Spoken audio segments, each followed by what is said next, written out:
Geneva Motor Show is happening this week, and as it turns out, the Italians are winning. We're going to tell you everything you want to know about the cars at the Geneva Auto Show this week at the press days, and also the ad that freaked everybody out, including our guest, Travis Okulski. It's the Pepsi Max Jeff Gordon ad. Yes, it was real, and we're going to find out exactly how it was done and why with Travis today, and that is After Drive. Come back.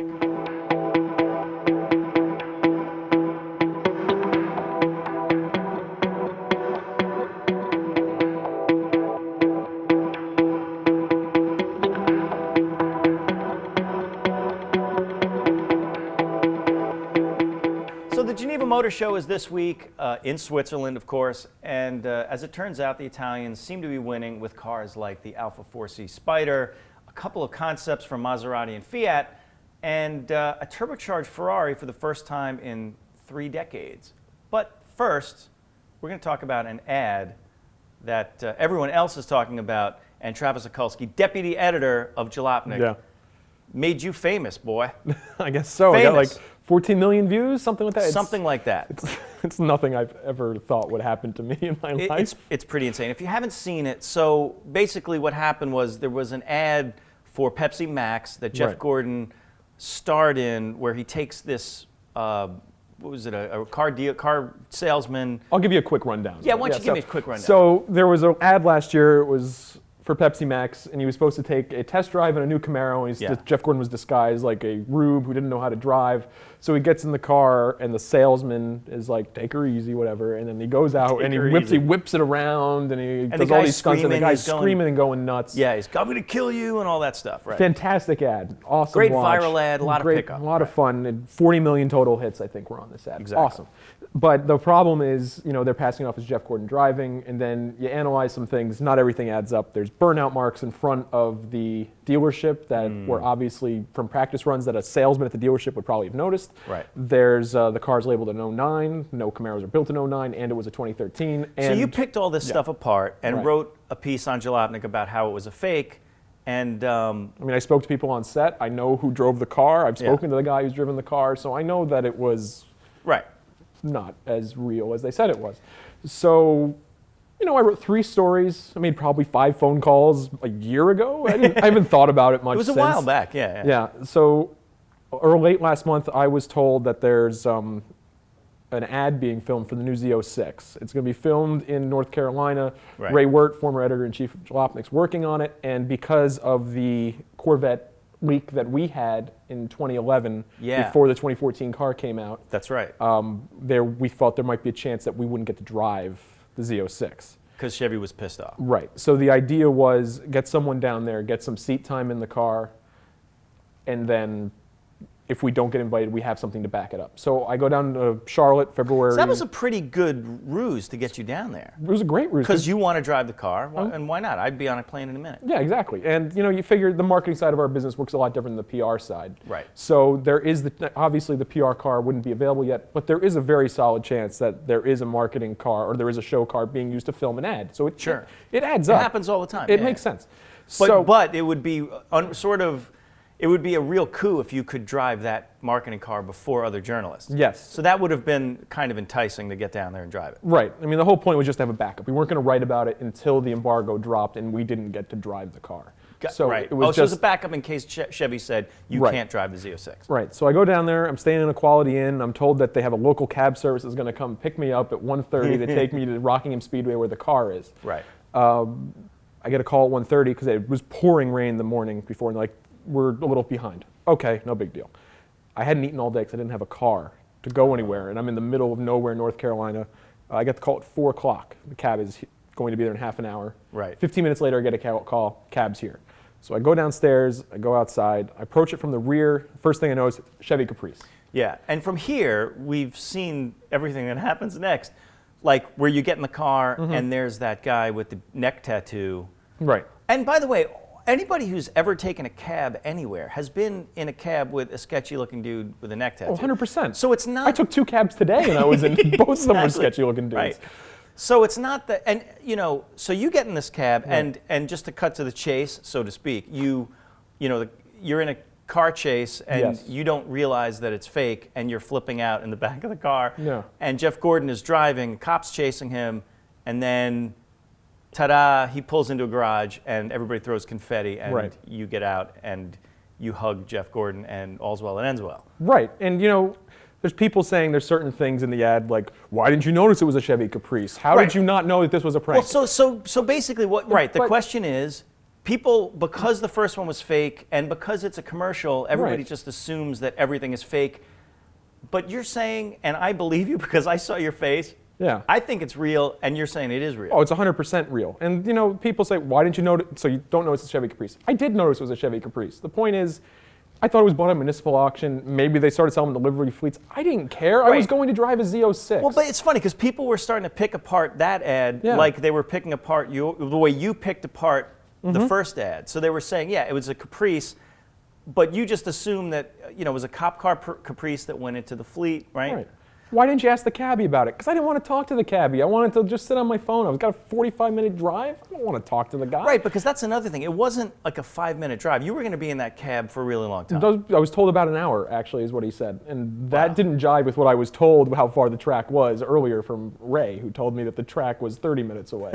So I'm like, oh, Ray doesn't know how to tell time, et cetera, et cetera. So it Yeah. didn't really, and why did you react the way you did? Why did you kick this? Why and did it you looks like freak you out? looked at the camera. Looks like you looked at the camera. I couldn't see the cameras. I was trying to fight for my life. I don't understand. By the way, I feel terrible because honestly, I could only watch it. Actually, I watched it 3 times.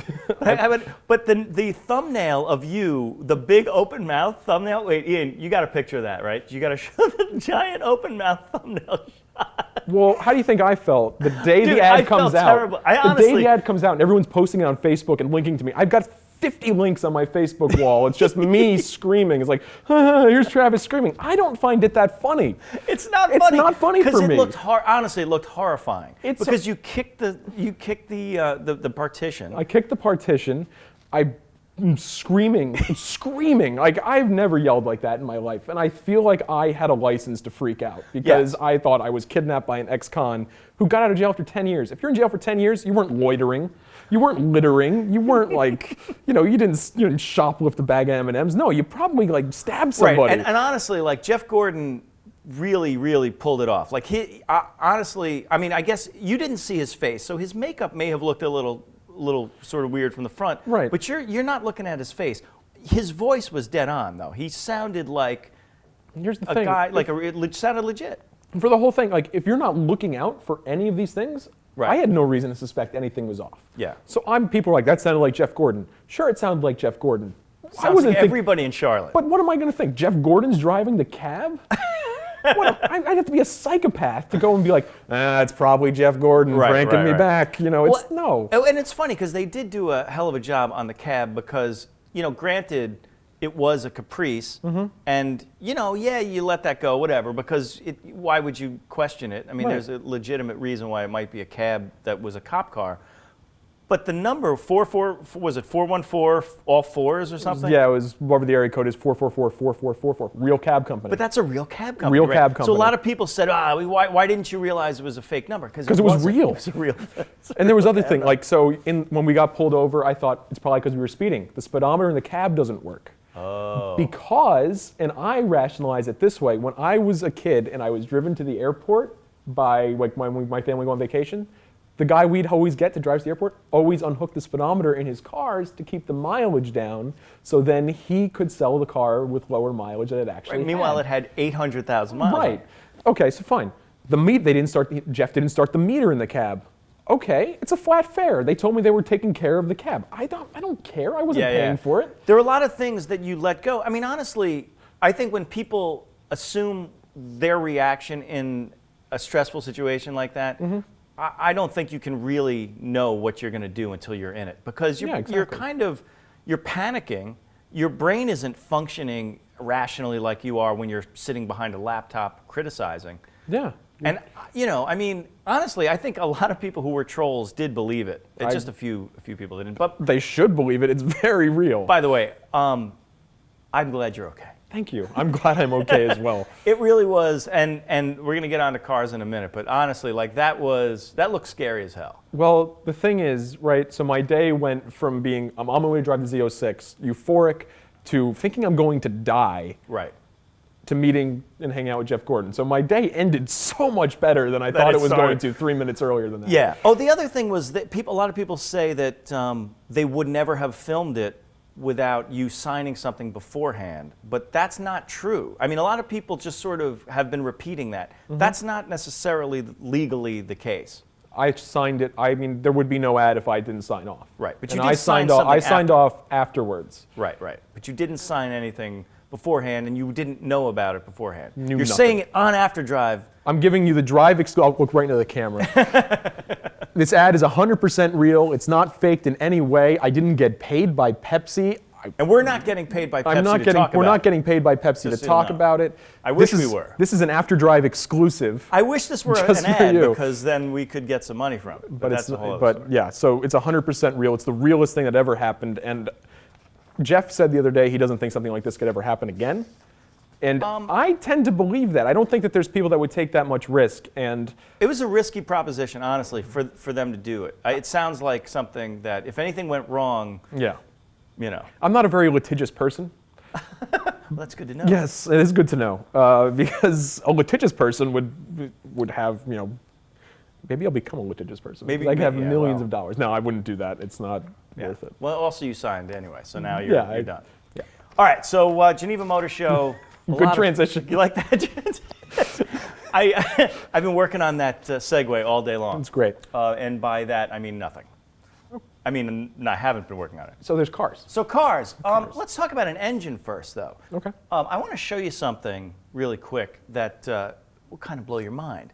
2008, Jalopnik wrote this about the possibility of a Nissan GT-R four-door, a sedan version. So this week in Geneva, we got a look at what could be a kind of a GT-R sedan. Yeah. The Eau Rouge concept, which we saw in Detroit, But now it has an engine. now has an engine, and guess what it is? You know what it is. It's a 3.8 liter V6. V6, right? Yeah. Exactly the same. Well, It's the same engine as it's the the same GT-R, engine as the GT-R, right? but with what Also- we say 15 more horsepower. So it's 560 horse. 560 horse, 445 pounds-feet, So 18 fewer torques. less torque than the GT-R, but more horsepower. So the only other drivetrain difference, because they're both going to be all-wheel drive, the only other drivetrain difference is that instead of the dual clutch, 7-speed auto box. So it's possible that maybe there's a torque limitation on the 7-speed, that they kind of dialed Right. back the boost or something.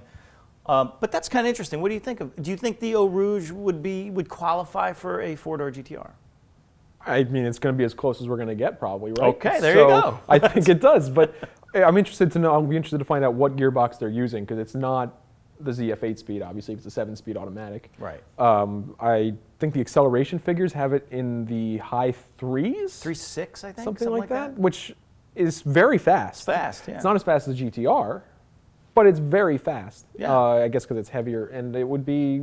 I think it'll be a fun car. I have been vehement about my dislike of the Q50. I remember, yeah. But this car might be really good. Do you think that Sebastian Vettel had something to do with this? Because, you know, he's been working with... Well, he's their director of performance. He's very Right. involved in all vehicle dynamics at Infinity. Don't I'm you sure. think he probably tested this out? I would hope that he insisted that the steering wheel be connected via actual, Oh. mechanical bits to the wheels. You know, you're right. So I wonder if This has if the tune on the drive-by air... What is it drive by called? wire, a drive by air. Well, there's steering. nothing... In other words, there's nothing between the... But there is a backup. There's like a backup rack and everything, but it's all completely electronic. I mean, it's Yeah. the assist is the most electronically assisted that there is, if that makes any sense. Yes. So yeah, I'll be interested to see how it's tuned. If the steering's good, the car will be great. Top speed close to 180 miles an hour. It's a fast car. Fast car. Anyway, we'll get to see. And actually, the paint job on the Eau Rouge is really, really sweet. It's silver with a bunch of layers of red clear coat over it, like 5,600 layers, I think. So 5,600? Yes. Cool. All right. Let's get to the real cars, though, and the reason why the Italians are winning. Alfa 4C Spider. Yeah. It's only like 100-something pounds heavier. 132 pounds heavier. Yeah, that's not bad for a Spider, and it's not going to be any less rigid because the whole car is carbon fiber. Right. It has real headlights on it. Yes, it doesn't have those weird buggy headlights. Yeah, it doesn't look like a Spider in the front, which is ironic that the Spider does not look like the Spider. Touche. No, you're right. Do you get that? I get the joke. Okay. I get the joke. But I actually hated those, and I think a lot of people did. And I wonder if it's something that they did because there was a bad response, or whether that was only going to be pre-production anyway. I don't know, but I mean, that car looks fantastic. It does. It really does. I don't think I'd want the Spider, but maybe I would. I don't know. Well, the strange thing is that anyway, that the U.S. version is going to be heavier than the European version. Yeah. Because they've had to reinforce with aluminum shims of some kind. They've shims. Oh, they're putting shims in there? They're putting shims in there. The carbon fiber tub, they've had to add some kind of supports to make it, it's probably offset crash testing, something like that it didn't pass in the U.S. So the U.S. model is actually a couple of 100 pounds heavier anyway. And then add another 132 pounds. But it's still like 2,300 or 2,400 pounds, which is not that much. No, and it still has that 1.75 liter crazy boosted 4-cylinder, 240 horse. 240 horse. And it's a great car, but you can't put anything in it. You can't open the hood. You can't. There's nothing. There's no space in the trunk. There's no space in the cabin. I was trying to figure out a way to get one after a drive in Europe, but I wanted to bring a photographer. I couldn't do all the things that we need to do. You can't actually bring another person. I can't actually I'd have to have gotten like an Alfa 159 for him to follow me in the 4C. Right. Or else that would be it. So I don't know. It'd be interesting to see, I guess. Well, and again, there's the Porsche challenge, right? I mean, is it going to be Cayman or is it going to be 4C, or in that case, the Boxster or the 4C? Actually, Chris Harris finally did that comparison this week, and it was on Chris Harris on Cars. Let's take a look at a clip of that. But it's a great-looking thing that's a blast to drive, and best of all, it isn't another Porsche. In Porsche's defence, the Cayman S is just plain brilliant. It's a new thing Chris is trying out, drifting on a track. Well, could you imagine? Yeah. So the other thing that I don't like about the fact that, again, America gets a little bit screwed because, it's going to be heavier for crash test stuff, but also heavier for a couple of emissions things, and isn't there an airbag related thing as well? Yeah, there's some other structural airbag related stuff. So but okay, so look at it. Would you rather have the Spider or Lotus Elise? Because I gotta say, the Spider's expensive. That's the only thing that. Well, we don't. It's not official yet. They're not officially. Yeah, but it's going to be. It's going to build. It's going to be a lot. I mean, it's going to be 60, 70 grand. I've never driven a Lotus Elise. It's nice. I think I might buy a Lotus Elise over the Alfa. There was a time when right after the crash of the economy, you could get Lotus Elises all day long for like 18 grand, but not so much anymore. I've heard now that they're always 30 grand. They're always 30 no grand. matter what. No, they really bounce back up. Whatever lease you want, it's 30 grand. Yeah. You want a bad one, 30 grand. A good one, 30 grand. They're all 30 grand. Go buy a Lotus Elise. Go buy a Lotus Elise, and in a couple of years, you can sell it for 30 grand. That's perfect. Okay. No loss. We should talk about the Lamborghini Huracán. Yes. The Lamborghini, is it Huracán? I'm not sure. The H Huracán. might be silent. I've heard Huracán. I've never heard that. Huracán, yeah. But a 5.2 liter V10. Yeah. 610 horse, all-wheel drive, Lambo's first double clutch gearbox, no manual transmission. No manual transmission. Really upsetting. Shares the platforms, or the aluminum-based platform that the next R8's going to have, right? Is that part of Audi and modular, VW's modular thing, program, which I think will also make its way to Porsche at some point too. And because I thought I heard at some point it could also be rear, mid fore. It could be any. It's like a platform that can just do anything. It's sort of like the rear front. Right, the Celica and the MR2 Spider. Right. Just turned around. Flipped it around. So interestingly, it looks less radical to me in the pictures than the Gallardo did. think it's cleaner. I think that might be why. I think the front end's very wedgy. Yeah. And then around back, you don't have a lot of vents. I think you just got very simple lights. I Venti. think it's not as venti. I think it's not as large, I guess. It's 20. Yeah, Starbucks. 20 ounce. Yeah, but you got. I think that in person it's going to look great, and I think when you have either your rear-wheel drive version or your Superleggera version, I think it'll also look great. And They there'll be a haven't refresh. said anything about the Superleggera, but they There's gonna have be a to do that, Superleggera. right? Come Yeah. on. Come on. Come on, Superleggera. All right, so I'm looking forward to that one. Yeah, me too. And hopefully we'll get to drive that and look at, or at least just look at it in person, because I think it'll look better. Just want to see it. Just want to look at it. Yeah. Okay, Maserati did something interesting. So Maserati did a concept. The Guy Fieri. The Guy Fieri concept. It's made of donkey sauce, chicken wings, jalapeno poppers. Boom, bang. Yeah. What's his? I don't remember. I don't know. It's He the wears armbands. By the way, drives a Lamborghini, doesn't he? He got stolen. Remember that? Yes, Yeah. I So did. we're going off topic. The Alfieri. The is what it's called. Alfieri, the Maserati Alfieri, Maserati Alfieri. By the way, Alfieri being one of the Maserati brothers, right? So is this another Enzo Ferrari situation? We have a Where- Ferrari Enzo, Yeah, the Maserati Alfieri, where it's actually Alfieri Maserati. but I think this car is gorgeous. Yeah, It's and it's beautiful. not. It's of course a concept car. They're saying we're not going to see it for at least 2 years, and then it probably won't look exactly like this, but it will influence something. Probably We'll the next see Gran eventually. Turismo. Like next Gran Turismo. But the sculpted front fenders, it's just very It's taut gorgeous. and So very it's attractive. it's built on the MC Stradale Gran Turismo platform, Yeah. just a little bit shorter, right? Shorter wheelbase, And it's- which makes it look awesome. It's got that the really long hood, the really short rear deck. It's Yeah. primo. Very I mean, nice. Maserati loves to talk about its GT heritage too. So then you go back and you say, well, the 3500 GT was nice, 5000 GT, the 69 Indy, were Yeah, it's all just- these, and then of course the modern Gran Turismo, which I think is one of the best looking cars out there right now. I'd agree with that, yeah, and I think this car looks better than the Gran Turismo. So I'm It very does. excited to see where they can actually take it. And if they make it actually look like this when it comes out, they won't. It looks a little toothy. It does, but it looks good. Looks really good and toothy. Good and toothy. All right, so that's the Alfieri. Look for it in a couple of years. Sure. Okay, so here's something that I really thought was cool, and I think you thought it was cool too, because we talked about this before. We both think it's cool. We both, we think both it's talked cool. about how cool it is. Yes. It's based on a car we both seem to like, although I like it maybe a little bit less than you. I think we've talked about this. The Fiat 500 695 Abarth. Yeah. Hot. It- Hot. It's got a dog box. It's got a dog box. sequential dog box. You know what's cool about the dog box is, yes, it has it, right? And it's like, yeah, because race car, but it just looks, the mechanics of it, just looking at the linkage on the, it looks so cool right there in the middle of the And I can't think of console. anything cooler than you're in your little hot hatch. It's got 190 horsepower, I think. Yeah. Just. All right. Yeah. Anyway, But no, but Yes. that is a car that would make me make that noise because I love the Abarth. Oh, yeah, I yeah. think even though the Fiesta ST is by far a better car Right. than the Abarth, there's just something about the Abarth that I like the so only much. two things I don't love about the Abarth Yeah. are just the seating position feels really high. Well, it's like you're sitting on a toilet. It's a little bit like that.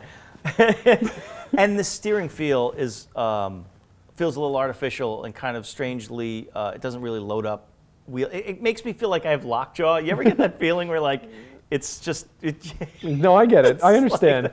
But there's just something about that car. It just that I would own an Abarth in a second. And if I were in the market, I'd for a own new one car. with a damn dog box, which you probably would not be able to get legally on the road. Rumor apparently is that car's going to be 70,000. Like would cost the equivalent of $70,000. Yes, 50,000 euros. That's a lot of monies for It's a the lots small of the monies, hatchback. yeah, I know. I mean, yes, it has a dog box. Yes, it almost has 200 horsepower, which that's a lot of horsepower. And they took the and by the way, the Seabelt, it's so cool. The Seabelt harnesses up front, it just makes it look like an F40. I just like it's got all the Italian touch points that kind of affect that part of the brain. It's like they did the 695 Tributo Ferrari a couple of years ago, and You say Ferrari? I say Ferrari because I speak Italiano. Io sono nel lago. Oh, I mi dispiace. I forgot that you. I was in the lake. I am in the lake, is what I just said. No, but I forgot you were in the lake. But they had that same car basically, but it had a paddle shift, single clutch trans. But this is so much cooler. Yeah, it is. It's so much cooler. But I think that's all right. Great So car. it's right now. The funny thing is, it looks like a concept car. It's still sort of a concept car in that it's not for sale today. Right. They should sell it immediately to me. By posto, meaning 2 places. I was going to say 2 postos. 2 postos. 1 posto for the driver and 1 posto for the passenger. Oh, that makes sense. By posto, 2. By posto. I can only say things about being in a lake. Do you know, and I got to say one thing, I am by posto curious. Okay. Anyway, you want to sit in the passenger seat? All right. That's your prerogative. That's your prerogative, Mike, if you want to try the passenger seat. Okay. All right, so Ferrari California T. So 30 years ago, yes, Ferrari built its previous turbocharged car. It was the F40, and before that, 288 GTO, which I had on my wall prominently. Oh yeah, because that was when I was just nice. Yeah, that was the car for me. And so now, got a California. The California, which is not the car for me. Well, but now it's effing gorgeous. Seriously, look at. It's so much better looking. You can't than see it here, but now. No, I can. Are you okay? Your eyes okay? It's right there. It's right there. It's got some F12, really little F12 elements to the true. styling. I think it looks so much more without that stupid hood scoop that it had before. I think it looks a lot more resolved and better, and it's fast. It's got like fast as 560 horsepower. 560 horsepower, 556 pounds-feet. It's going to be a screamer, and it's I still wouldn't buy. I mean, because I'm in the market for a Ferrari, I wouldn't. But the California's not the one I would be buying. I gotta say, I don't love it with the roof up, but I would. You know what? What is it? 0 to 60, 3.6, 196 miles an hour top speed. It's pretty quick. I think I would drive this. I would drive it as well. If someone I'd have to handed grow me the my keys, hair back and then like have the hair blowing in the wind thing. If someone offered me the keys to a California, I'd probably say yes. California T, turbocharge, blow off valve. I mean, honestly, you know what it needs is a dog box too. Dog box. Exactly. Put the Seatbelt harness in and make it front wheel drive. Make it the biposto. Yeah, the California T biposto. No, I love it. I think for me it's a yes. Yeah, okay. Although we're not. I mean, I'm surprised how much I like it because I did not like the California before. That's yes for me. Yes for me. Jeep Renegade. So speaking of Italian cars, I think that thing's awesome. I thought we were going to disagree, but we don't because I think it's cool.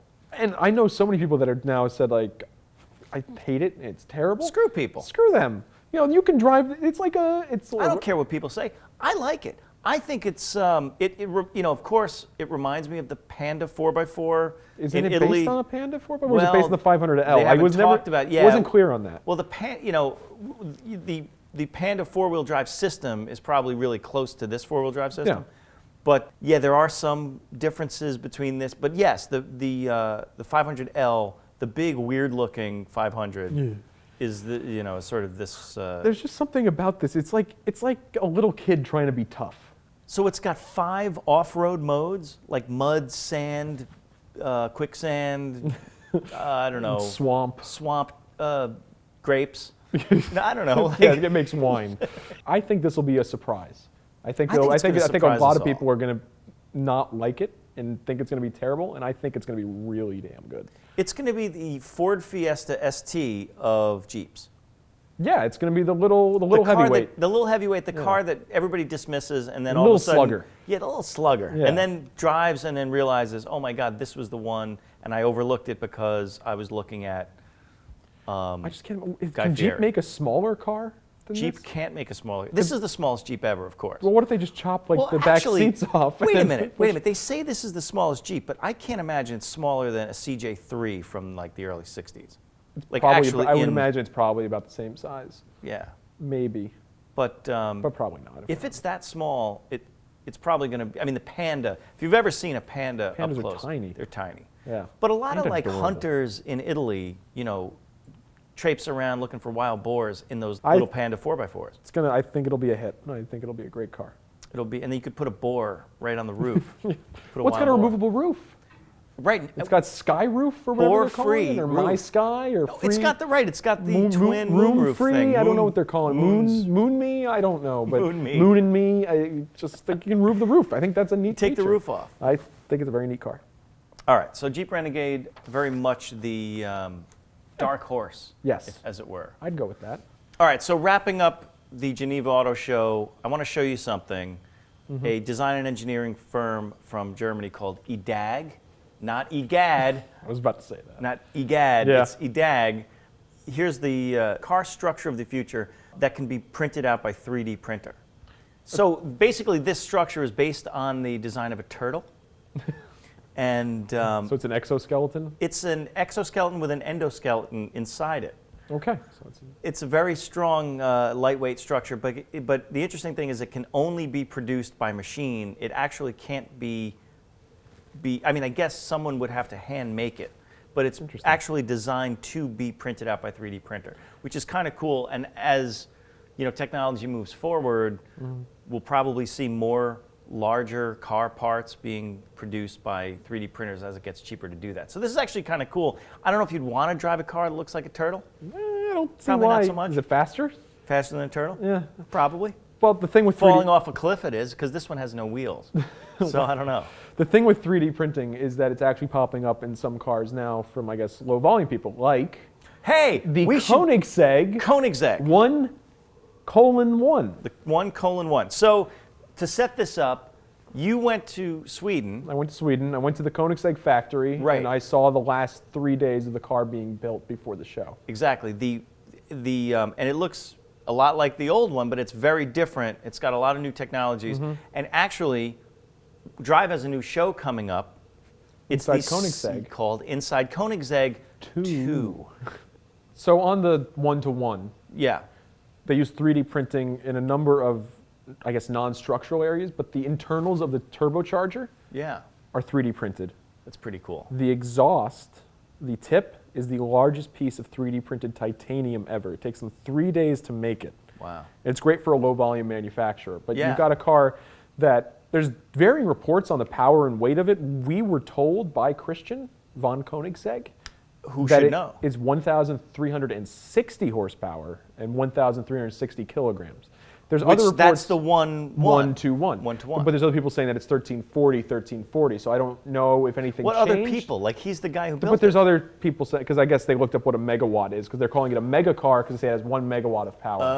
And that megawatt is 1,341 horsepower. But I believe that they finalized the figures at 1360. I'll have Wow. to Okay. talk to them again. But the car looks like an Agera, but it's got a totally new tub made of the same carbon fiber that's in Formula One cars. It's like, I think he said 40% lighter. It's got active aerodynamics. It's got an outrageous front splitter. It's got an active rear wing that is the first top-mounted active rear wing on a production road car that it folds down instead of how the McLaren 12C folds up. So it stalls. It can stall, and then when it goes to become an air brake, it creates maximum downforce on the rear at the same time to accentuate the power to the rear brakes. And then if the brakes ever get too worn that there's, if you overheat them and then there's blisters on them, you can just take them and sand them down, and that's it. You don't have to get new brakes every time. So they're more expensive, DIY. but they pay off over the long run. Right. The idea of the car is that it's going to be the ultimate track car.